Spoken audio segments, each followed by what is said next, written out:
Hello everyone. तो आज जो सीबीएसई टर्म 2 का जो मैथमेटिक्स का जो पेपर था उसका सॉल्यूशन हम इस वीडियो में देखेंगे और उसमें भी जो क्वेश्चन पेपर कोड है 6532 उसका सॉल्यूशन हम देखने वाले हैं। यदि मैं क्वेश्चन पेपर की लेवल की बात करूं तो जो पेपर जो है वो इजी से मॉडरेट लेवल पे है, इजी साइड ज़्यादा था क्योंकि जब सीबीएसई पेपर बनाता है तो यदि टफर क्वेश्चन बनाए यदि वो तो या तो वो प्रोबेबिलिटी से बनाता है। प्रोबेबिलिटी में जो मैंने तुम्हें टॉपिक बताए थे कि ये टॉपिक पढ़ने हैं, जिस बच्चे ने उन टॉपिक्स को ढंग से पढ़ लिया, ऊपर ऊपर से भी पढ़ लिया, तो भी कोई क्वेश्चन जो है इतना टिपिकल नहीं था कि बच्चा उनको गलत करके एग्जाम में आए। सब क्वेश्चन इजी थे। या देखें हम जो कोई टॉपिक में यदि सीबीएसई फंसाता है वो है इंटीग्रेशन, तो इंटीग्रेशन में भी बच्चों वाले सवाल उसने दे रखे थे। एनसीईआरटी के क्वेश्चंस भी जिसने इंटीग्रेशन के लगाए हैं वो भी आराम से कर सकता था। इक्के दुक्के क्वेश्चन हैं वो जरूर थोड़े ऐसे हो सकते हैं जिनमें बच्चा फंसा हो, बाकी जो पेपर है वो काफ़ी ईजी था। ठीक है, तो चलिए हम इसके एक एक जो क्वेश्चन है उनके सॉल्यूशन हम देखते हैं। फर्स्ट क्वेश्चन है write the projection of vector b plus C on a vector a, है ना। इस वेक्टर का a वेक्टर के अलोंग हमें प्रोजेक्शन चाहिए और हमें तीनों वेक्टर गिवन है। तो हमें पता है कि projection of b plus C on a vector, तो इसका फॉर्मूला हमें पता है क्या होता है। किसी भी a वेक्टर का b वेक्टर के साथ b वेक्टर के ऊपर यदि प्रोजेक्शन निकालना हो तो a vector dot b cap होता है उसका फॉर्मूला। तो इसका फॉर्मूला हमने लिख दिया b plus C dot a cap. ठीक है, अब बस तीनों वेक्टर हमें पता है तो तीनों वेक्टर निकाल लो, सबके सब इसमें पुट कर दो। b प्लस सी करोगे तो कितना आ जाएगा, 2 + 1 = 3i कैप, 2 - j तो प्लस j, और ये आ गया -2 + 4k = 2k कैप। ठीक है, और a कैप यदि निकालेंगे तो यहाँ से a कैप आ जाएगा 2i cap -2j cap plus k cap upon इसका मैग्नीट्यूड कितना है इसका 3। तो यहाँ से यदि हम देखें तो ये कितना आ गया 6 -2 + 2 तो ये आ गया 6/3। तो इसका जो प्रोजेक्शन है वो कितना आ गया 2 यूनिट्स प्रोजेक्शन आ गया। इसको बस थोड़ा ढंग से तुम्हें लिखना था, b प्लस सी भी अलग से तुम्हें पेपर में निकालना था, बट मैं आंसर की यदि बात करूँ तो इसका आंसर आएगा 2। ठीक है, नेक्स्ट क्वेश्चन की बात करें। नेक्स्ट यदि डिफरेंशियल इक्वेशन का क्वेश्चन है, देखते ही बच्चों को चमक जाना चाहिए कि तो वेरिएबल सेपरेबल का क्वेश्चन है। हमें डिफरेंशियल इक्वेशन क्या गिवन है, log of dy/dx = ax + by। तो मैं log को यदि उधर ले जाऊं तो ये आ गया dy/dx = e⁴ax + by। तो और मैं इसको ऐसे लिख सकता हूँ e⁴ax × e⁴by। ठीक है, अब इसमें वेरिएबल जो है वो तुम सेपरेट कर सकते हो। x की टर्म्स को dx के साथ ले आओ और y की टर्म्स को dy के साथ ले आओ, तो यहाँ से हो गया ये एक्सप्रेशन। अब दोनों साइड इसको इंटीग्रेशन कर दो, इंटीग्रेशन करते ही तुम्हारे पास जनरल सॉल्यूशन इसका आ जाएगा e⁻−by upon -b = e⁻ax upon a + c। जिस बच्चे ने यहाँ तक भी छोड़ा है उसका भी आंसर सही आएगा, या फिर -b से मल्टीप्लाई कर दो तो भी तुम इसका आंसर लिख सकते हो। तो ये आ गया -b/a e⁻ax प्लस ये कितना हो गया -bc, where c is integration constant. c है वो इंटीग्रेशन कांस्टेंट यहाँ पे है। ठीक है, तो बस काफ़ी इजी जो क्वेश्चन था कि जिसमें तुम्हें जो डिफरेंशियल इक्वेशन जो गिवन है इसमें वेरिएबल सेपरेबल मेथड तुम्हें लगाना था। नेक्स्ट क्वेश्चन की बात करें तो थर्ड क्वेश्चन जो अपने पास थर्ड क्वेश्चन है, 2 cards are drawn successively with replacement इसमें किया गया है from a well shuffled pack of 52 cards. Find the probability distribution हमें फाइंड आउट करना है of the number of spade card यदि हैं उनके नंबर ऑफ स्पेड कार्ड जो है वो हमें उनका जो प्रोबेबिलिटी डिस्ट्रीब्यूशन है वो हमें फाइंड आउट करना है। तो देखो जाहिर सी बात है, यदि हम x इवेंट लें, number of spade cards drawn, है ना, कितने नंबर ऑफ स्पेड कार्ड्स हैं वो ड्रोन किए गए हैं वो हमने x मान लिया। ठीक है, अब हम प्रोबेबिलिटी निकालें जब x = 0। भाई हमने केवल 2 ही कार्ड निकाले, ध्यान रखना हमने केवल 2 ही कार्ड निकालने हैं और 2 कार्ड में हमें देखना है कि जो प्रोबेबिलिटी है वो जो नंबर ऑफ स्पेड कार्ड्स की प्रोबेबिलिटी डिस्ट्रीब्यूशन हमें फाइंड आउट करना है। तो x = 0 मतलब एक भी स्पेड कार्ड ना आए। तो एक भी स्पेड कार्ड ना आए, इसका मतलब पहला भी स्पेड कार्ड नहीं आया होगा, तो पहला स्पेड कार्ड नहीं आया तो इसकी प्रोबेबिलिटी कितनी होती है 3/4, और दूसरा भी स्पेड कार्ड नहीं आया होगा तो इसकी प्रोबेबिलिटी कितनी आ गई 3/4, मतलब 9/16 इसकी प्रोबेबिलिटी आ गई जब एक भी स्पेड कार्ड ना आए। फिर हम प्रोबेबिलिटी निकालेंगे जब x = 1, मतलब एक बार स्पेड कार्ड आए। तो एक बार स्पेड कार्ड कब आ सकता है भाई, या तो पहला स्पेड कार्ड ना हो, दूसरा हो जाए, प्लस पहला हो जाए, स्पेड कार्ड आ जाए, दूसरा ना आए, यही केस है। तो 3/16 + 3/16 तो 6/16, ठीक है।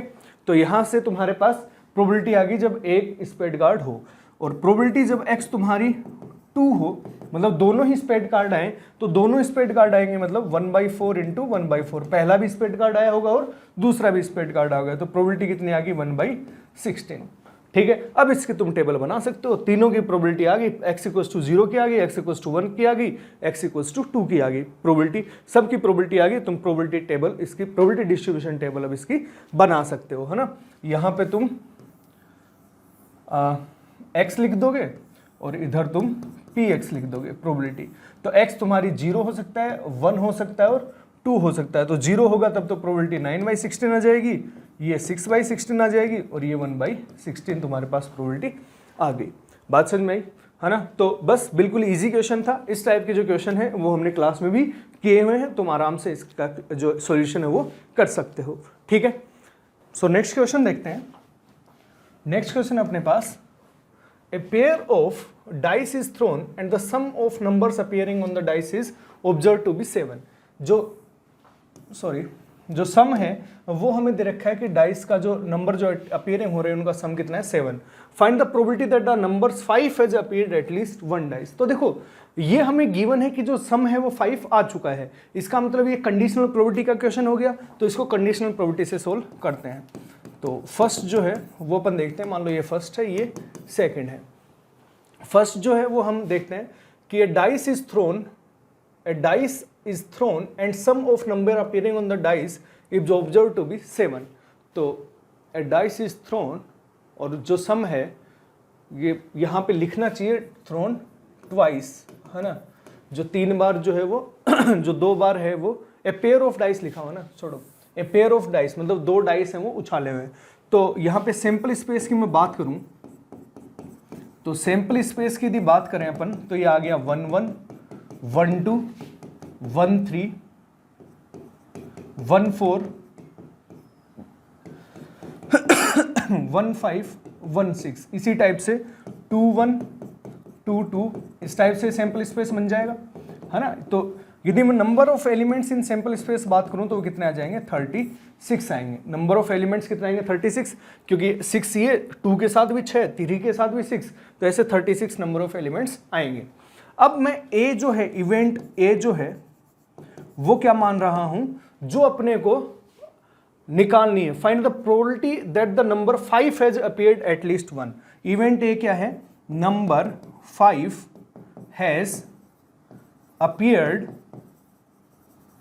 एट लीस्ट वंस, ठीक है, एक बार आए। तो देखो 5 है वो कम से कम एक बार कब आएगा, देखो या तो ऐसा हो जाए 5 1 5 2 5 3 5 4 5 5 5 6, या फिर ऐसा भी तो आ सकता है 1 5 2 5 3 5 4 5 5 5 तो आ चुका, 6 एंड 5। तो 5 जो है वो इस टाइप से आ सकता है। इवेंट ए जो है number has appeared at least once, तो 5 जो है वो एटलीस्ट 1 आए, तो ये चांसेस हैं। अब हमें बी कौन सी इवेंट माननी होती है, इवेंट बी कौन सी माननी होती है, जो हमें पहले से दे रखी है कि जो नंबर है वो कितने, सम जो है वो कितना रखा है 7 आ रखा है। Sum of numbers on 2 die is 7। तो इसमें जो इवेंट बनेगी वो क्या बनेगी, नंबर जो है वो 7 आ रहे हैं। 7 कब कब आ सकते हैं, 1 6 2 5 3 4 4 3 5 2 और 6 1, तभी नंबर 7 आ सकते हैं, यही इवेंट हो सकती है। अब हमें देखो प्रोबेबिलिटी निकालनी क्या है, प्रोबेबिलिटी हमें निकालनी है इवेंट ए बाई बी की, ऐसे निकालनी है, ए बाई बी की प्रोबेबिलिटी निकालनी है। नंबर 5 अपीयर्ड वंस, एक बार हो और जब ये इवेंट हो चुकी हो, तो मतलब probability of A by B निकालनी, तो ये कितनी आ गई, probability of A intersection B upon P B, यही होती है। तो ए इंटरसेक्शन बी में कितने एलिमेंट आएंगे, जरा A intersection B find out करके देखो।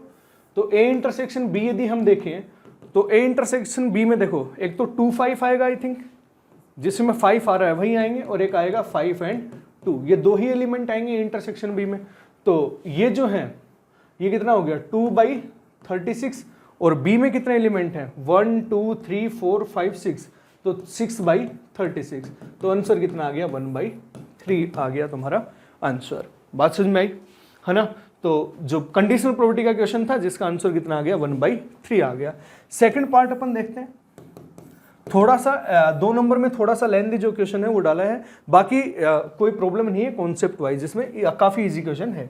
The probability that A hits the target is 1/3 and the probability B hits the target is 2/5 if both try to hit the target independently, दोनों independently try कर रहे हैं, find the probability that the target is hit, target है वो hit हो जाए। तो बिल्कुल सिंपल बात है, प्रोबेबिलिटी ऑफ ई जो हो कितनी आ जाएगी टारगेट हिट होने की, या तो 1 माइनस हम बोल देंगे किसी से भी हिट ना हो तो 1 माइनस ए से भी हिट नहीं हुआ तो 2/3, बी से भी नहीं हिट हुआ तो 3/5, तो ये कितना आ गया 1 माइनस 6/15, तो आंसर कितना आ गया 9/15, 9/15 बोले तो 3/5 जो है वो तुम्हारा आंसर आ गया।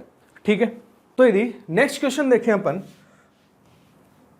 नेक्स्ट क्वेश्चन है if the distance of point 1 1 1 from the plane x minus y plus z plus lambda is 5/√3 the value of lambda, हमें लैम्डा की वैल्यू पूछी है।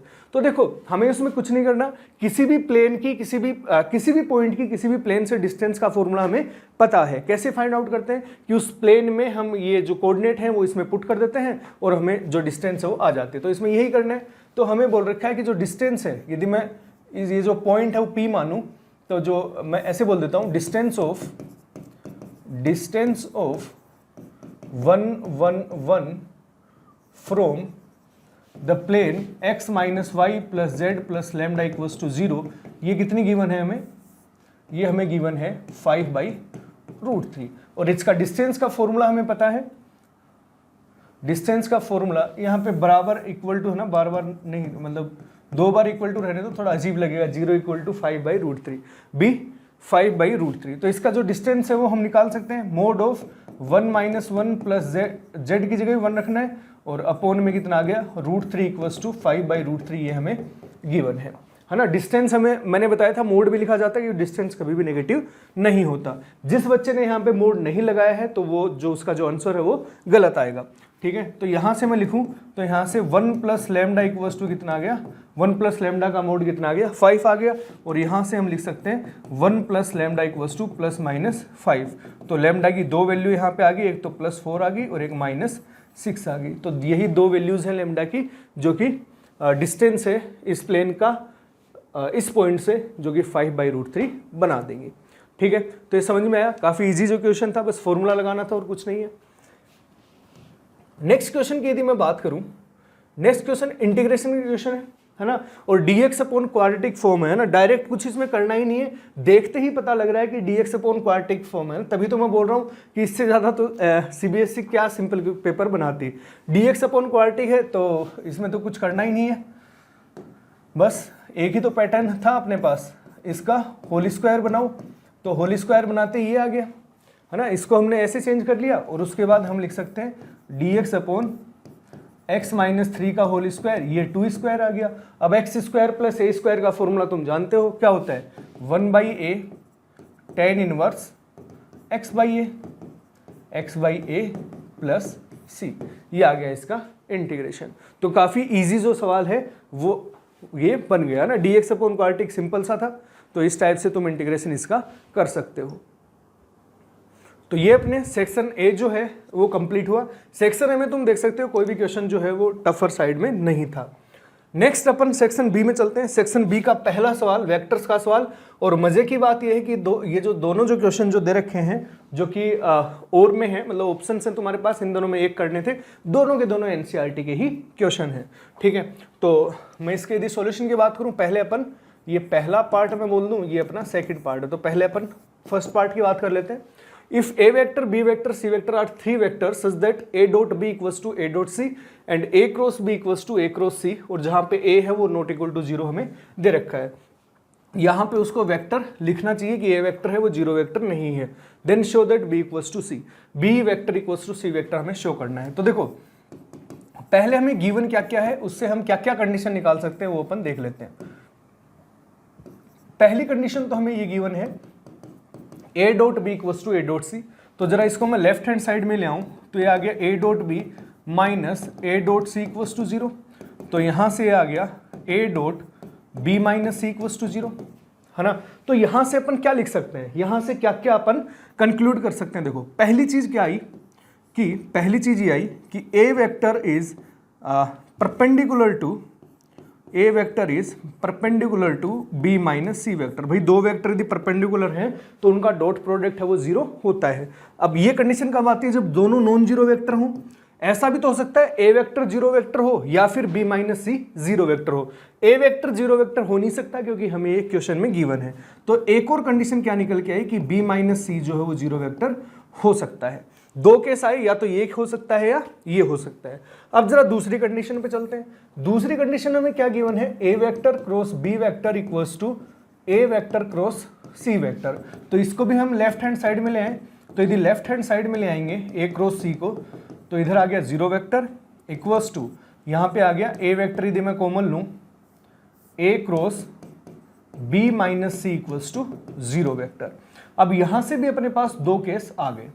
दो केस कौन कौन से आगे कि या तो A वेक्टर जो है वो तुम्हारा पैरेलल है B माइनस C के, या तो A वेक्टर जो है वो पैरेलल है B माइनस C के, क्योंकि दो पैरेलल वेक्टर का जो क्रॉस प्रोडक्ट होता है वो कितना होता है, जीरो होता है। या फिर ऐसे ही सेम केस इसमें बन गया कि A माइनस B वेक्टर है वो किसके बराबर हो सकता है, जीरो वेक्टर के बराबर हो सकता है, क्योंकि A वेक्टर जो है वो तो नॉन जीरो वेक्टर हमें गिवन है, तो ये वेक्टर भी जीरो वेक्टर हो सकता है। अब या तो ये केस हो सकते हैं या ये केस हो सकते हैं। तो देखो ये जो केस है ये तो कॉन्ट्राडिक्ट कर रहे हैं आपस में, है ना। A वेक्टर जो है ऐसा तो नहीं हो सकता कोई एक वेक्टर पैरेलल भी हो और परपेंडिकुलर भी हो दूसरे वेक्टर के, तो ये तो केस है वो कॉन्ट्राडिक्ट कर गया। तो एक कॉमन केस एक ही आया कि B minus C is equals to zero vector. Therefore हम कंक्लूड कर सकते हैं कि B माइनस सी वेक्टर कितना रहा होगा, जीरो वेक्टर रहा होगा। It means B vector equals to C vector का आ गया, आंसर आ गया, और यही हमें शो करना था। तो आज नीचे लिख देंगे हंस प्रूव्ड, ठीक है। तो इस टाइप से हम इसका जो सॉल्यूशन है वो हम देख सकते हैं, ठीक। सेकंड पार्ट काफ़ी इंपॉर्टेंट, काफ़ी ही इजी, बस थोड़ा सा तुम्हें ध्यान रखना था। एनसीईआरटी जिस बच्चे ने ढंग से की है वो सेकंड पार्ट आराम से कर लेगा, क्योंकि ये बहुत ही स्टैंडर्ड क्वेश्चन है जो कि बार बार पूछा जाता है। हमें इनके magnitude A vector, B vector और C वेक्टर तीनों की मैग्नीट्यूड गिवन है, और हमें एक कंडीशन गिवन है A vector plus B vector plus C vector equals to zero vector, है ना। तो हम करते क्या है भाई, ये वेक्टर यदि जीरो वेक्टर है तो इसका मैग्नीट्यूड कितना होगा, जीरो होगा, जाहिर सी बात है। इसका मैग्नीट्यूड कितना होगा, जीरो। तो इसमें मैंने मैग्नीट्यूड का स्क्वायर कर दिया, जो मैग्नीट्यूड का स्क्वायर भी कितना आया, जीरो आया। तो किसी भी वेक्टर का मैग्नीट्यूड को हम ऐसे लिख सकते हैं, मैग्नीट्यूड के स्क्वायर को A plus B plus C dot A plus B plus C equals to zero. इसको हमने ऐसे ओपन कर लिया। अब तुम इसको देख सकते हो, इसका इसके साथ डॉट प्रोडक्ट करोगे तो तुम्हारे पास आता है A का मैग्नीट्यूड ऑफ A का स्क्वायर, मैग्नीट्यूड ऑफ B का square, magnitude of C square plus 2 A dot B plus B dot C plus C dot A equals to क्या गिवन है तुम्हें, जीरो गिवन है। तो अब सबकी सब जो वैल्यू है वो तुम्हारे पास आ रखी हैं। A का जो मैग्नीट्यूड है वो 3 है तो ये 9 हो गया, B का मैग्नीट्यूड 5 है तो ये 25 हो गया, C का मैग्नीट्यूड 4 है तो ये 16 हो गया, प्लस 2 ये जो एक्सप्रेशन जो है जिसकी हमें वैल्यू फाइंड आउट करनी है, इसको मैं x मान लेता हूं, तो ये हो गया। तो ये कितना हो गया, 25 25 50, तो x की जो वैल्यू है वो आ गई -25। तो x की जो वैल्यू है वो तुम्हें आ गई -25। तो मतलब इस जो एक्सप्रेशन है इसकी वैल्यू हमें कितनी मिलने वाली है, -25। बात समझ में आई? तो इस टाइप से हम बिल्कुल स्टैंडर्ड क्वेश्चन है, एनसीईआरटी जिसने सोल्व की थी जो वो बच्चा इस क्वेश्चन को आराम से सोल्व कर आया होगा। ठीक है, बी पार्ट के नेक्स्ट क्वेश्चन की बात करें भाई, इससे देखो वापस से इंटीग्रेशन में उसने कुछ दिमाग लगाने की सोची नहीं है ना। ऐसे क्वेश्चन एनसीईआरटी में भी है और सैंपल पेपर में भी तुम्हारे पास सेम क्वेश्चन इसी टाइप का जो क्वेश्चन है वो उसने पूछा था, बस यहाँ पे x स्क्वायर माइनस 1 था और यहाँ पे x क्यूब माइनस x का मोड जो है वो यहाँ पे पूछा गया। तो इस टाइप के क्वेश्चनों में हमें integration -1 to 2 x cube minus x dx इसकी वैल्यू पूछी गई है। इसकी वैल्यू पूछी है तो ये आ गया -1 से 2, इसको हम लिख सकते हैं x into x minus 1 x plus 1 dx, ये ठीक है। तो अब यदि हम अंदर वाले का मॉडुलस को हम ओपन करेंगे, मॉडुलस ओपन कैसे होगा, इसका हमें साइन देखना पड़ेगा। तो साइन देखने के लिए हमने इसके जो रूट्स हैं उनको नंबर लाइन पे प्लॉट किया, तो इधर पॉजिटिव होगा, ये नेगेटिव, ये पॉजिटिव और इधर नेगेटिव। ठीक है, तो अब हम देख सकते हैं कि हमें इंटीग्रेशन चाहिए, therefore integration -1 to 2 mode of x minus 1 x plus 1 dx, इसका जो मॉडुलस है वो क्या होगा। देखो पहले -1 से 0 जाएंगे, -1 से 0 जाएंगे तब ये एक्सप्रेशन पॉजिटिव है, पॉजिटिव है तो मोड प्लस के साथ ओपन होगा, तो प्लस के साथ ओपन होगा तो इसका जो एक्सप्रेशन है वो आ गया x क्यूब माइनस x। ठीक है, उसके बाद जब मैं 0 से 1 तक जाऊंगा, भैया हमें 2 तक जाना है, 0 से 1 तक जाऊंगा तो ये नेगेटिव है, नेगेटिव है तो 0 से 1 तक नेगेटिव आ गया, x cube minus x dx। ठीक है, फिर 1 से 2 वापिस ये पॉजिटिव हो जाएगा तो प्लस 1 से 2 x cube minus x dx। आगे हमें जाना ही नहीं है क्योंकि हमें इंटीग्रेशन -1 से 2 ही करना था, तो मैंने इसको ऐसे ब्रेक कर लिया। अब बस इसका इंटीग्रेशन कर दो, ये कितना आ गया x raise to power 4/4 minus x square by 2, -1 से 0 माइनस x की power 4/4 minus x square by 2, यहाँ पे आ गया 0 से 1 प्लस x की power 4/4 minus x square by 2, ये आ गया 1 से 2। तो जरा मैं इसको सोल्व करूं तो 0 रखने पे तो 0 ही आ रहा है ना, 0 रखने पे 0 आ रहा है, माइनस ये आ गया 1/4 माइनस 1/2, जब -1 रखा और एक माइनस जो है वो लोअर लिमिट पुट करने के पहले आता है। ठीक है, माइनस, अब यहाँ पे यदि मैंने 1 रखा तो 1/4 माइनस 1/2, 0 रखने पे ये वैल्यू कितनी हो रही है, 0 ही आ रही है। अब यहाँ पे मैं क्या कर रहा हूँ, 2 पुट करो, तो 2 पुट किया तो कितना आया 16/4 माइनस 4/2 ऐसा। फिर 1 पुट किया, 1 पुट किया तो आया 1/4 माइनस 1/2, इस टाइप का एक्सप्रेशन। अच्छा कुछ कैंसिल हो रहा है क्या, कैंसिल तो कुछ नहीं हो रहा है इसमें। तो यहाँ से देखो, यहाँ से यदि मैं देखूँ तो ये आ गया -1/4 और -1/4 तो ये 3/4 हो जाएगा ना। कैसे, देखो यहाँ से आया -1/4, भाई 1/4 में से 1/2 घटाओगे तो -1/4 आ गया, ये -1/4, ये -1/4 और ये भी -1/4 है ना, और ये माइनस माइनस बाहर है तो 1/4 3 टाइम्स है तो ये 3/4 बन गया, 3/4 प्लस ये कितना बन गया 4 माइनस 2। ठीक है, तो यहाँ से तुम्हारा आंसर कितना आ गया, यहाँ से आ गया ये कितना हो गया 3/4 प्लस 2, तो 11/4 जो है वो इसका क्या आ गया, आंसर आ गया। चमका, तो बस इस मॉडुलस को ओपन करना था और तुम्हारे पास आंसर आ जाएगा। नेक्स्ट क्वेश्चन देखते हैं अपन। सो नेक्स्ट क्वेश्चन है हमारे पास, show that the lines these are coplanar. अच्छा, अब कोप्लेनर लाइंस हैं भाई, 3-3 मार्क्स के लिए ऐसे क्वेश्चन दे रखे हैं तो निहाल हैं सीबीएसई वाले तो, है ना। तो हमें क्योंकि लाइंस के कोप्लेनर होने की कंडीशन जो है, फॉर्मूला जो है वो हमें डायरेक्ट पता ही होता है भाई। हमें पता है ना कि x minus x1 upon a, y minus y1 upon b, z minus z1 upon c, और दूसरी मैं लाइन लिखूं ये a1 b1 c1 मान लो, दूसरी मैं लाइन लिखूं x minus x2 by a2 equals to y minus y2 by b2 equals to z minus z2 by c2। यदि ये कोप्लेनर हैं तो इनकी कंडीशन मैं जानता हूँ क्या होती है। कंडीशन क्या होती है, इनका जो डिटरमिनेंट है ये वाला y2 minus y1, z2 minus z1, a1 b1 c1, a2 b2 c2, इसकी जो वैल्यू है वो कितनी आनी चाहिए, 0 आनी चाहिए। यदि 0 आ जाती है तो ये लाइन्स हैं वो क्या है, कोप्लेनर हैं। इस टाइप से हम बोलते हैं। तो बस इनको इस फॉर्म में हमें एक्सप्रेस करना है ना, इस फॉर्म में एक्सप्रेस करना है और जो रिजल्ट है वो तुम्हारे पास आ जाएगा। तो देखो पहली वाली लाइन में 1 - x है, तो मैं इसको ऐसे लिख सकता हूँ बस उसी फॉर्म में चेंज करने के लिए। माइनस मैंने कॉमन लिया तो इस टाइप से लिख सकता हूँ। फिर आया y - 3/4 इक्वल्स टू ये, ठीक है। दूसरी लाइन हमें क्या है, क्या गिवन है, x - 4/3 इक्वल्स टू y - 1/-2, इस टाइप से लिखता हूं क्योंकि y का जो कोफिशिएंट है वो हमें 1 बनाना है। इक्वल्स टू इसको मैं लिख सकता हूं z - 1/1। तो यहां से फ्रॉम हेयर x1 जो है वो कितना आ गया 1, y1 है वो 3 आ गया, z1 है वो कितना आ गया 0 आ गया। ऐसे ही x2 जो है वो 4 आ गया, y2 जो है वो 1 आ गया और z2 जो है वो भी 1 आ गया। अब a1 b1 c1 की बात और कर लेते हैं। a1 -2 है, b1 4 है, c1 कितना है -1 एंड a2 जो है वो 3 है, b2 जो है वो -2 है और c2 जो है वो कितना है 1 है।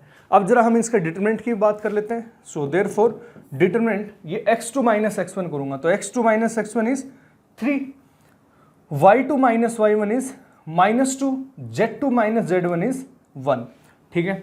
और अब यहाँ पे a1 b1 c1 3 -2 और 1, ठीक है। ये डिटरमिनेंट हमें कैलकुलेट करना है, ये डिटरमिनेंट हमें कैलकुलेट करना है। तो इस डिटरमिनेंट में मैं क्या करूं, देखो ये जो पहली रो और जो थर्ड रो है वो सेम है। पहली row because r1 and r3 are identical, therefore इसकी जो वैल्यू है वो कितनी आ गई 0 आ गई। इसकी वैल्यू 0 आ गई मतलब ये जो है ये लाइंस हैं वो क्या है कोप्लेनर है। तो यही हमें प्रूव करना था, हेंस प्रूव्ड, ठीक है। बस इसके डिटरमिनेंट को हमें 0 दिखाना था और इसका जो लाइंस हैं वो कोप्लेनर हो जाएंगी। नेक्स्ट क्वेश्चन की बात करें तो डिफरेंशियल इक्वेशन का सवाल, जिसमें जो क्वेश्चंस हैं उसमें तुम्हारे पास ऑप्शंस थे कि 2 क्वेश्चन में तुम 1 क्वेश्चन अटेम्प्ट कर सकते हो।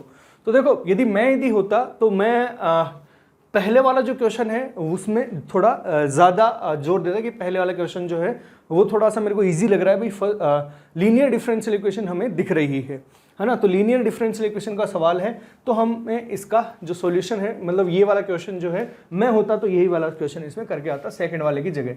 सेकंड वाला भी इजी है बट दिखने में थोड़ा सा लोगों का लोचा दिख रहा है तो मैं फर्स्ट वाला ही ज़्यादा प्रीफर करता। तो जरा इसको मैं फर्स्ट बोल दूँ, इसको सेकेंड बोल दूँ। तो फर्स्ट वाले का सोल्यूशन देखते हैं। फर्स्ट वाले में हमें x dy/dx एक minus of y equals to x²e⁻x, ये हमें इक्वेशन गिवन है डिफरेंशियल इक्वेशन। तो इसमें मैं x से डिवाइड कर दूं, x से डिवाइड करने से हमारे पास आया ये एक्सप्रेशन, ठीक है। तो अब ये जो इक्वेशन है लीनियर डिफरेंशियल इक्वेशन है ना, वो dy/dx plus pxy equals to qx, है ना। तो यहाँ से हम इंटीग्रेटिंग फैक्टर फाइंड आउट कर सकते हैं। तो इंटीग्रेटिंग फैक्टर कितना हुआ e⁻p⁻dx और p कितना है माइनस दिस, तो यहाँ से इंटीग्रेटिंग फैक्टर कितना आ गया 1/x, ठीक है। क्योंकि यहाँ पे ये ln x होगा, माइनस बाहर जाएगा और ln से ln कैंसिल आउट होगी, 1/x इंटीग्रेटिंग फैक्टर आ जाएगा। अब इसका जो जनरल सॉल्यूशन है वो अपन यहाँ से लिख सकते हैं। जनरल सॉल्यूशन क्या होता है, y into integrating factor equals to integration of qx, qx कितना है x इंटू दिस और integrating factor dx plus c, यही सॉल्यूशन होता है। x से x कैंसिल आउट हो गया, ये कितना आ गया y/x इक्वल्स टू e⁻x, इसका इंटीग्रेशन भी मैंने कर दिया। तो e⁻x dx का इंटीग्रेशन हो गया e⁻x प्लस c। तो जो y की जो वैल्यू है वो तुम्हारे पास आ गई x into e⁻x plus c, ये वैल्यू आ गई। अब देखो हमें पर्टिकुलर सॉल्यूशन की बात की है जहां पे y1 हमें क्या दे रखा है 0 दे रखा है। So given y of 1 equals to 0, तो x की जगह 1 पुट करो और y की जगह 0 पुट करो तो हमारे पास जो c है c की वैल्यू आ गई c equals to -e, c की जो वैल्यू है वो हमें मिल गई -e। तो इसका जो सॉल्यूशन होगा देयरफॉर पर्टिकुलर सॉल्यूशन की यदि मैं बात करूं, पर्टिकुलर सॉल्यूशन जो है वो क्या जाएगा y equals to x into e⁻x minus e, ये जो है इसका सॉल्यूशन आ जाएगा, ठीक है। तो काफ़ी इजी जो है वो क्वेश्चन था, बस हमें दिखते ही पता लग रहा है कि लीनियर डिफरेंशियल इक्वेशन है और इसको हमने सोल्व कर दिया। यदि मैं सेकंड वाले की बात करूं, सेकंड वाला है x dy by d x equals to y log y minus log x plus 1। तो देखो इसको दिखने से मुझे लग रहा है कि ये y अपॉन एक्स का कुछ फैक्टर बनेगा, है ना। log में y अपॉन एक्स का फैक्टर बन रहा है और मैं यदि x को इससे डिवाइड करूं तो ये भी मेरा y अपॉन एक्स का फैक्टर बन जाएगा। तो यहां से dy by d x equals to मैं क्या लिख सकता हूं, y by x log of y by x plus 1। ऐसा क्यों लिखा? अब मैं इसको होमोजीनियस डिफरेंशियल इक्वेशन में कन्वर्ट कर दूंगा। अब ये होमोजीनियस तो है, y बाई एक्स में आ गई, है ना। तो यहां से put y equals to v x, है ना, y equals to v x रखें तो dy बाई डी एक्स हम क्या रखते हैं, dy बाई डी एक्स क्या रखें, x dv by d x plus v, यही रखते हैं। तो यहां से जरा एक बार पुट कर दो, v plus x dv by d x, इस वाली इक्वेशन में पुट करेंगे इक्वल्स टू, इसकी जगह मैं क्या लिख सकता हूं, v log v प्लस 1। तो एक v से एक v कैंसिल आउट हो जाएगा इक्वल्स टू ये v log v आ जाएगा। समझ में आई ना बात भाई, v है ये प्लस v आएगा तो ये कैंसिल आउट हो जाएगा। अब v वाली जो टर्म्स हैं वो dv के साथ ले आओ और जो x वाली टर्म्स हैं वो dx के साथ ले आओ। तो यहां से आ गया v dv upon v log v equals to dx upon x। अब इसका क्या कर देंगे, हम इंटीग्रेशन कर देंगे। इसका इंटीग्रेशन कैसे होगा, put log v equals to t, log v को t पुट करें तो 1 बाई वी dv जो है वो कितना आ जाएगा, dt आ जाएगा। तो dt बाई t बन जाएगा तो ये आएगा log ऑफ log v, है ना, log ऑफ log v इसका इंटीग्रेशन, और ये होगा log x प्लस, यदि इंटीग्रेशन में लेफ्ट हैंड साइड और राइट हैंड साइड दोनों ही log है तो हम कांस्टेंट भी log c अज्यूम कर लेते हैं। तो यहां से हम लिख सकते हैं क्या कि log of v equals to cx, क्योंकि ये होगा log cx और एक log से एक log है वो कैंसिल आउट हो जाएगा। तो यहां से जो आंसर आएगा वो आएगा v equals to e raise to power cx। अब v की जो वैल्यू है वो अपन लिख सकते हैं y by x. Therefore general solution जो है वो कितना आ गया, y by x equals to e raise to power cx। तो y इक्वल्स टू आ गया x e raise to power cx। ये डिफरेंशियल इक्वेशन का जनरल सॉल्यूशन आ गया है ना। तो बस थोड़ा सा जो है वो log वाली बस ये चमकना था कि होमोजीनियस हमें बनानी है, होमोजीनियस बना के हम इसको आराम से सोल्व कर सकते हैं। वैसे फर्स्ट क्वेश्चन मैंने बताया कि फर्स्ट क्वेश्चन है वो ज़्यादा इजी था। फर्स्ट क्वेश्चन में हम जो कैलकुलेशन है वो भी कम है और आराम से हम इसमें सॉल्यूशन कर सकते हैं। सो नेक्स्ट क्वेश्चन देखते हैं अपन। नेक्स्ट क्वेश्चन भी एनसीईआरटी का ही क्वेश्चन है, एनसीईआरटी से बाहर कुछ दिया ही नहीं है सामने वाले ने।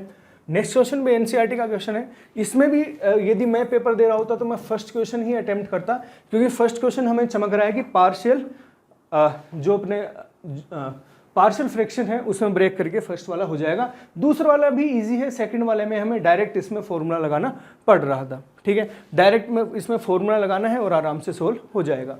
तो फर्स्ट वाला हम एक बार करके देखते हैं।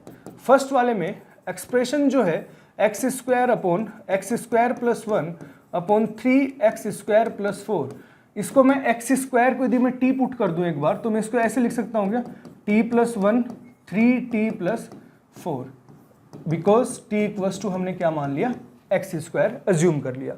अब देन हम इसमें पार्शियल फ्रैक्शन लगा देंगे, t plus 1 3t plus 4 equals to a upon t plus 1 plus b upon 3t plus 4। अब यहां से जब तुम a और b की वैल्यू जब कैलकुलेट करोगे तो यहां से बाय यूजिंग पार्शियल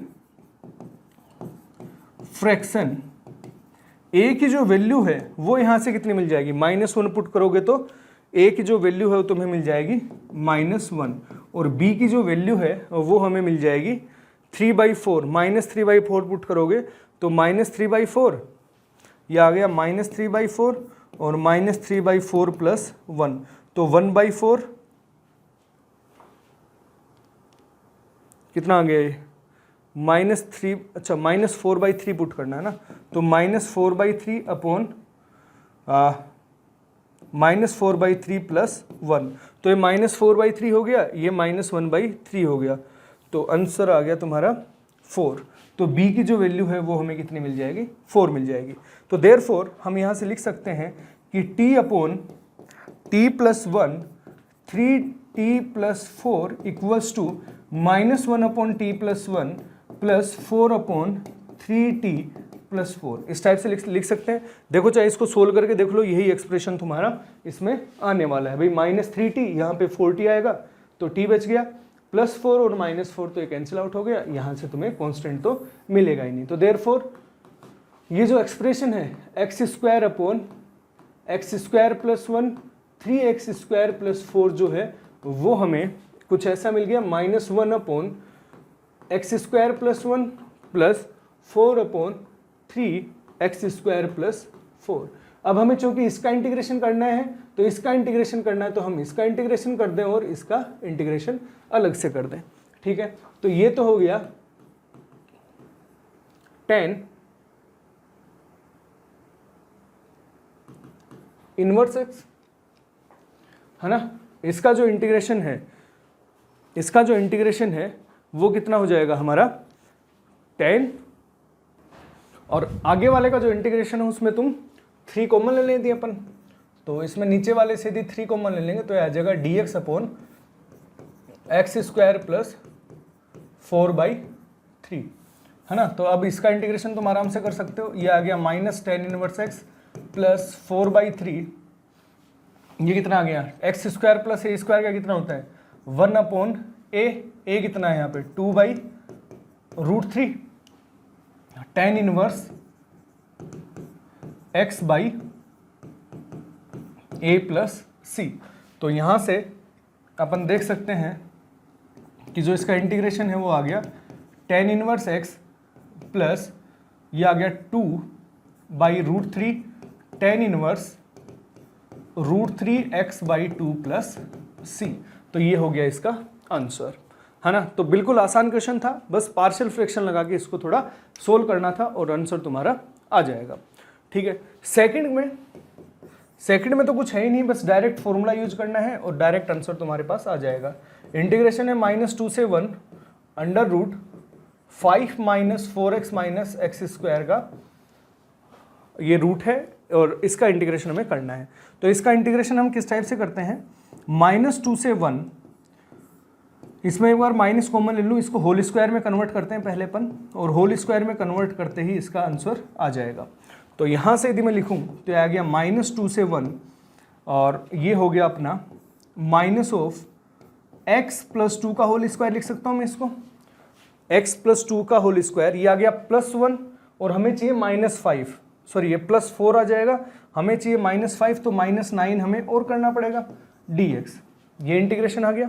तो यहाँ से हम इसका इंटीग्रेशन लिख सकते हैं -2 से 1 √9 - x + 2 का होल स्क्वायर, और ये आ गया तुम्हारा dx, ठीक है। तो इसका इंटीग्रेशन जो है वो आ गया -2 से 1 √9 - x + 2 का होल स्क्वायर। अब इसमें a² - x² का इंटीग्रेशन कर देंगे।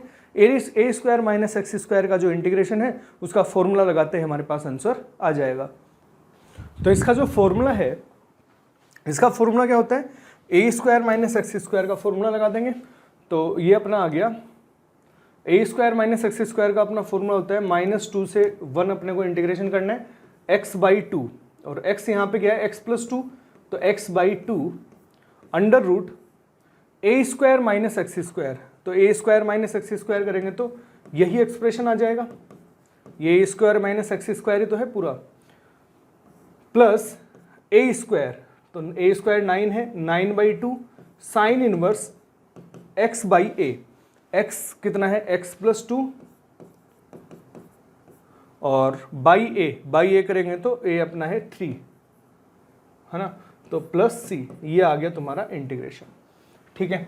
तो यहाँ से यदि हम इंटीग्रेशन करें, इसकी जो वैल्यू है वो हम कैलकुलेट करें तो आ गया -2 से 1 x + 2/2 √5 - 4x - x² plus 9/2 sine inverse x + 2/3, ये आ गया। अब जरा इसमें 1 रखो, तो देखो 1 रखेंगे, यदि 1 इसमें हम रखें पहले तो 1 रखेंगे, इसमें 1 रखते तो 0 बन जाएगा, इसमें 1 रखा तो ये 0 बन गया, बहुत सही बात। और इसमें यदि 1 रखें तो 9/2 साइन इनवर्स 9/2 साइन इनवर्स 1 बन गया, 1 रखा तो। अब जरा हम इसमें, ये तो हो गया 1 रखने पे माइनस, अब इसमें -2 रखते हैं तो -2 रखने पे ये 0 बन गया और साइन इनवर्स के अंदर भी 0 हो गया तो ये टर्म आ गई 0। और तुम जानते हो कि साइन इनवर्स 1 कितना होता है, π/2, π/2 होता है, तो आंसर आ गया 9π/4, है ना। तो काफ़ी सिंपल जो है क्वेश्चन है, बस डायरेक्ट तुम्हें जो क्वेश्चन है, जो डायरेक्ट जो रिजल्ट हैं वो तुम्हें यूज लेने हैं और क्वेश्चन आराम से हो जा रहे हैं, ठीक है। नेक्स्ट क्वेश्चन लेते हैं, नेक्स्ट क्वेश्चन देखते हैं अपन। नेक्स्ट क्वेश्चन है using integration find the area of reason bounded by curve. अरे भाई कितनी बार मैंने तुम्हें, जब वो वीडियो थी जिसमें मैंने तुम्हें बताया था कि मैथ्स में फुल मार्क्स कैसे लेके आने हैं, उसमें मैंने एक ही चीज़ बताई कि तुम्हें ये इंटीग्रेशन ध्यान रखना है, ये एरिया का क्वेश्चन ध्यान रखना है, और वही एरिया का जो क्वेश्चन है वो तुम्हारे पेपर में पूछा गया है। तो using integration find the area of the reason bounded by curve.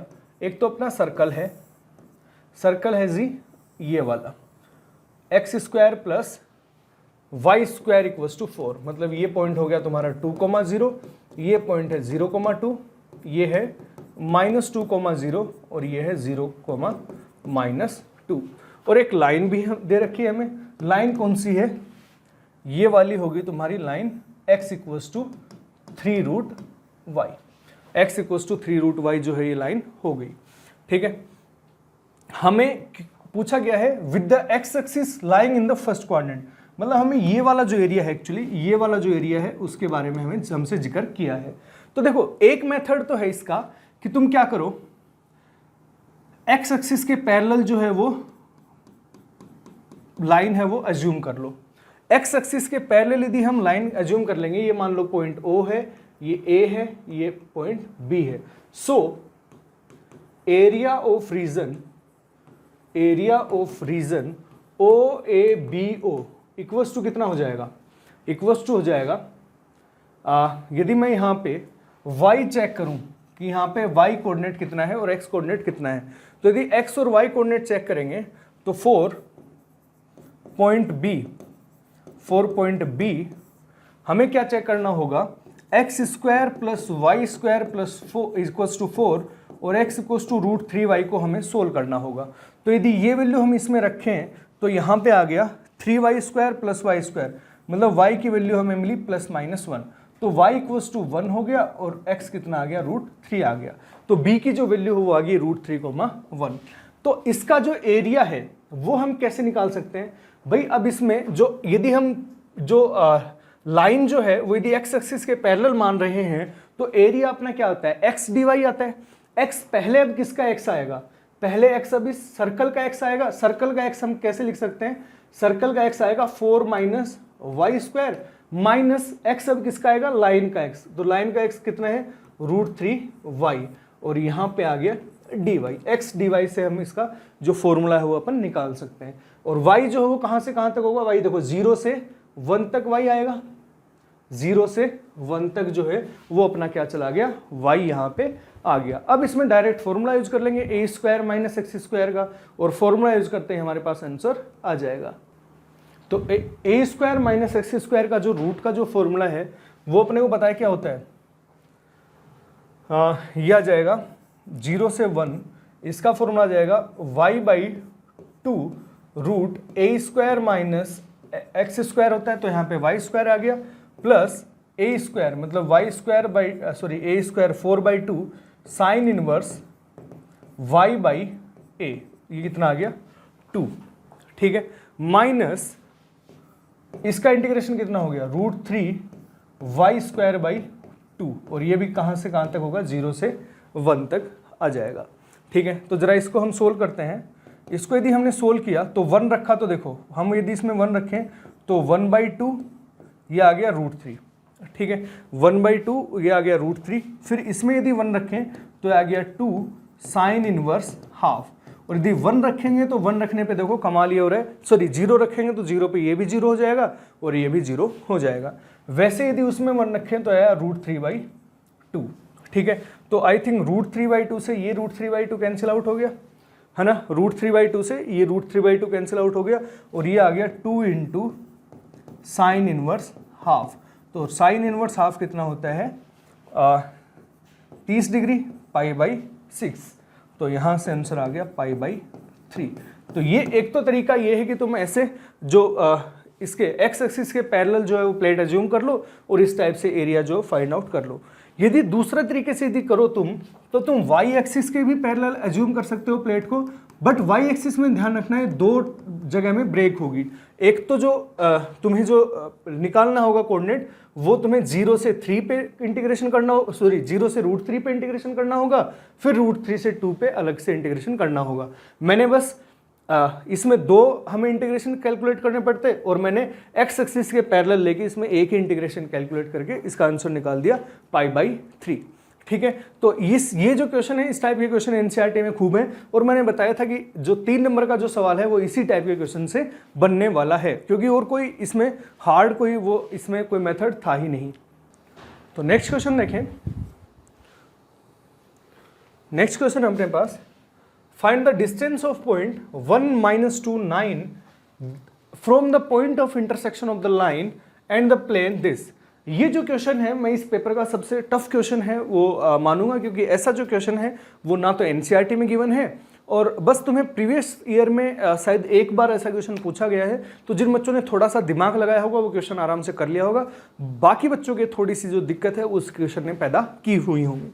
ठीक है, तो देखो हमें डिस्टेंस चाहिए इस पॉइंट का from the intersection of line, इस लाइन और इस प्लेन का जो इंटरसेक्शन पॉइंट है उस पॉइंट की इस पॉइंट से डिस्टेंस हमें चाहिए।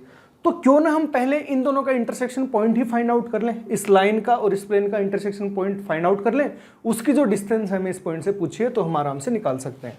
तो देखो पहले हम ये जो वेक्टर इक्वेशन है पहले हमें इसमें कार्टेशियन इक्वेशन में चेंज कर लेते हैं। तो हम लिख सकते हैं Cartesian equation of line.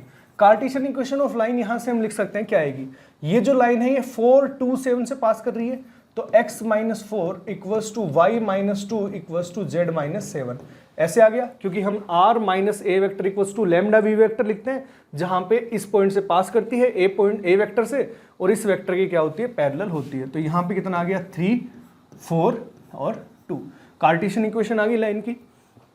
And Cartesian equation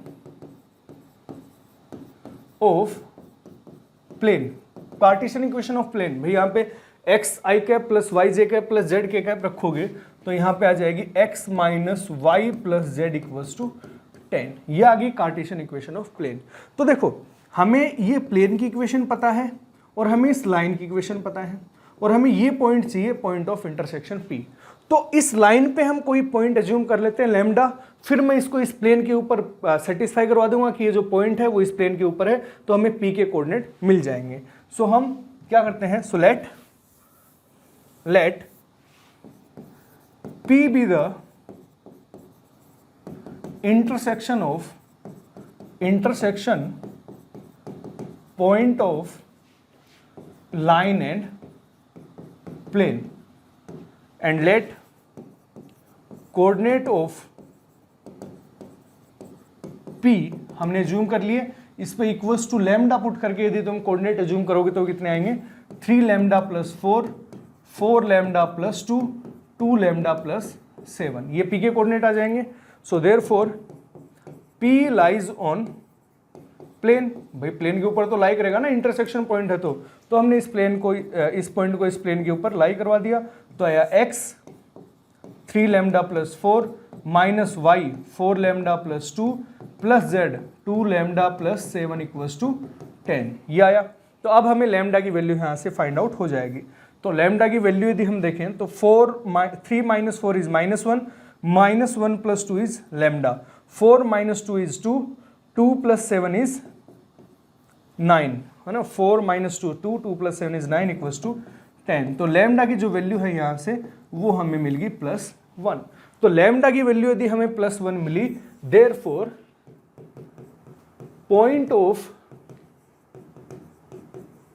intersection P हमें मिल जाएगा, कितना मिल जाएगा, लैम्डा = 1 इसमें पुट कर दो, 7 6 और यहाँ से मिल गया 9, 7, 6, 9 जो है इसका कोऑर्डिनेट मिल गया। So therefore distance of P 7, 6, 9 and 1 - 2, 9, इन दोनों का डिस्टेंस चाहिए तो कितना आ गया, इक्वल्स टू कितना आ गया 7 - 1 6 का स्क्वायर, 6 + 2 इज 8 का स्क्वायर, तो 6 + 8 का स्क्वायर 36 + 64 कितना हो गया 100। तो जो डिस्टेंस है वो कितना आ गया 10 यूनिट्स आ गया। डिस्टेंस है वो कितना आ गया 10 यूनिट्स आ गया। चमका। तो कितना आसान ही क्वेश्चन था ये, इससे ज़्यादा आसान तो कुछ हो ही नहीं सकता, है ना।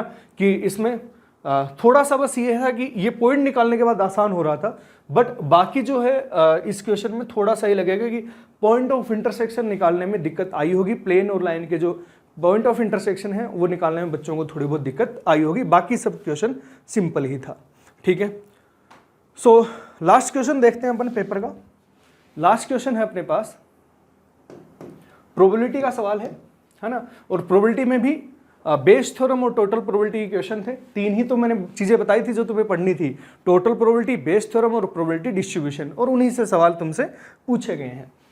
तो क्वेश्चन क्या है, a shopkeeper sells 3 types of flower seeds A1, A2, A3। 3 type की जो सीड्स है वो बेचता है भाई, ठीक है, A1, A2 और A3, ठीक है साहब। They are sold in the form of mixture where the proportions of these seeds are 4:4:1, ठीक है साहब।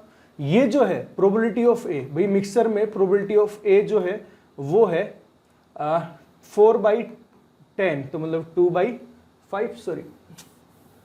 2/5 और प्रोबेबिलिटी ऑफ A2 जो है वो है 2/5 और प्रोबेबिलिटी ऑफ A3 जो है वो है 1/5, ठीक है साहब। यहां तक तो काम ठीक है।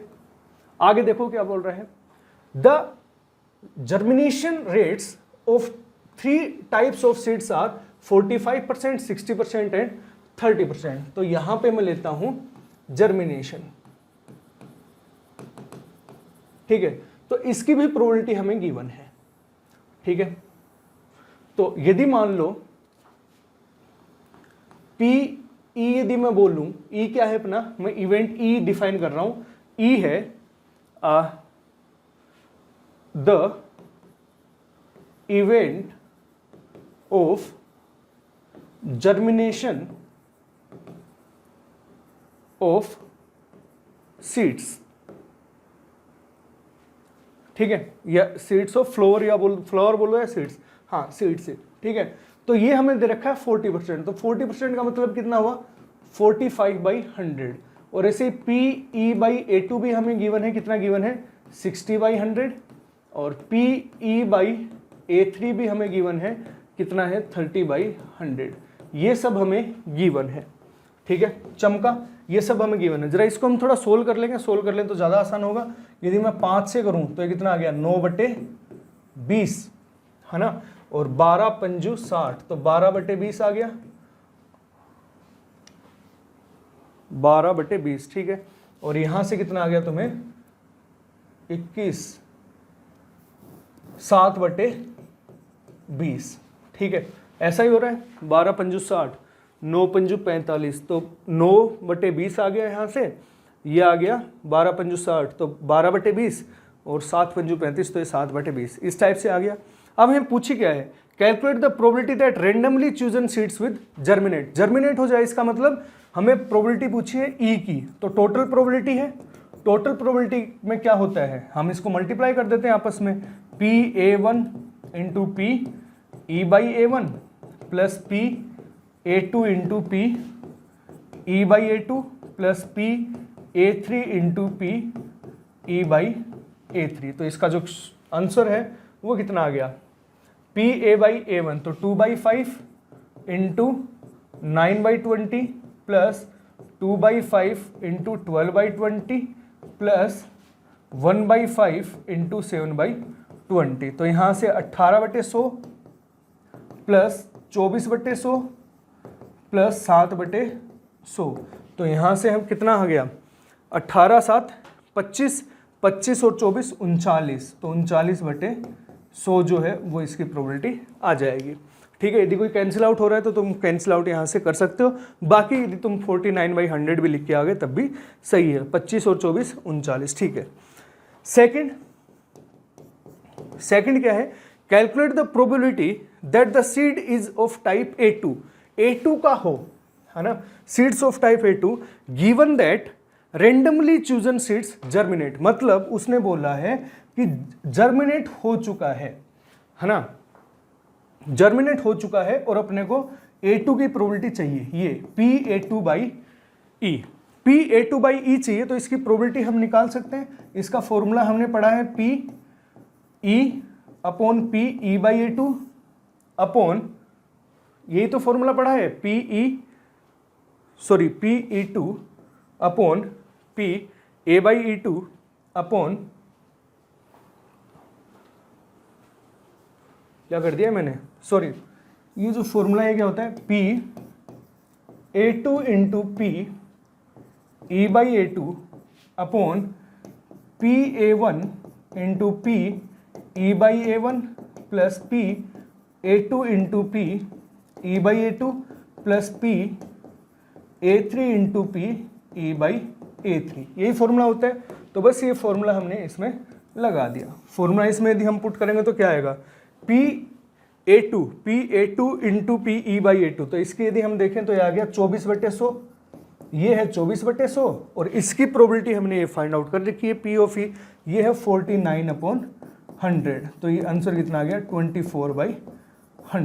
तो ये जो प्रोबेबिलिटी है वो तुम आराम से निकाल सकते हो। बस बोर्ड्स में थोड़ा ये है कि तुम्हें लिखना जो है पेपर में वो थोड़ा, तुमने कॉपी में लिखा होगा तो वो थोड़ा तुम्हें ढंग से लिखना था, है ना। बाकी आंसर और जो सॉल्यूशन है वो हम इस टाइप से इनके फाइंड आउट करेंगे। ठीक है, तो आई होप तुमने मैथमेटिक्स का पेपर जो है वो ढंग से किया होगा और तुम्हारे खूब अच्छे से नंबर आए होंगे। तो अब तो तुम्हारे CBSE के जो मेन जो एग्जाम है वो तुम्हारे खत्म हो ही चुके हैं। तो अब थोड़ा या तो मेंस या एडवांस की तैयारी कर रहे हो तो उसमें लगा दो अपना टाइम, और या फिर जो CUET वगैरह की प्रिपरेशन कर रहे हो तो उसमें भी तुम आराम से तैयारी कर सकते हो। सो आई होप सबका जो पेपर है वो अच्छा रहा होगा, और कमेंट सेक्शन में कमेंट करके बताना कि तुम्हारे अप्रोक्सीमेटली जो है तुम कितने नंबर जो हैं वो सोच रहे हो कि कितने नंबर आ रहे हैं और तुम्हारे कितने जो क्वेश्चंस हैं वो तुम्हारे सही हुए हैं। ठीक है।